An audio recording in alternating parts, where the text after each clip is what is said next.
Nicola Sturgeon will have the European Union's support for a second referendum on independence to ensure the UK fails. Nicola Sturgeon's plans to hold a second referendum on Scottish independence will receive support from the European Union, according to former Brexit party MEP bin Habib. He claimed that the EU sees Britain as a threat and it will try to cause problems in the future. Speaking on Brexit Unlocked, Mr. Habib said, Nicola Sturgeon is almost certainly going to win a thumping majority in May. If she does that, the clarion call for another referendum in Scotland will be almost impossible to resist.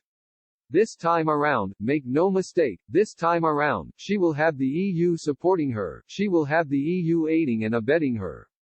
The EU sees the United Kingdom as a threat, it sees all leaving the EU as an existential threat to the EU itself. It needs us to fail. So it will do whatever it can to cause problems in Northern Ireland. We're already seeing a myriad of problems as a result of this border down the Irish Sea. And it will do the same in Scotland. So the Prime Minister again, as with fisheries, what the Prime Minister has to do, is provide a really good settlement for Scotland, one that the EU cannot challenge. And that, I am afraid, also brings me back to fisheries. Because if you sort the fishing issue out, you bring back control of Scottish fish to Scottish fishermen who are really suffering at the moment. In fact, they're suffering more now than they were under the common fisheries policy.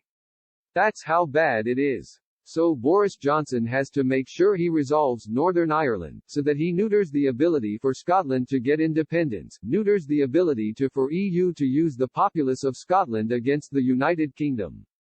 It comes as more than half of Scots support independence, according to a new poll. The Survation poll, conducted on behalf of the pro-independence Scott Goes Pop blog, found that 51% of those questioned said Scotland should be independent while 49% said it should not. Before don't knows are excluded, the figures are 45% for yes, 43% for no and 12% for don't know. The poll of 1,020 Scots also found that 55% of women said they would vote for independence, compared with 45% of men.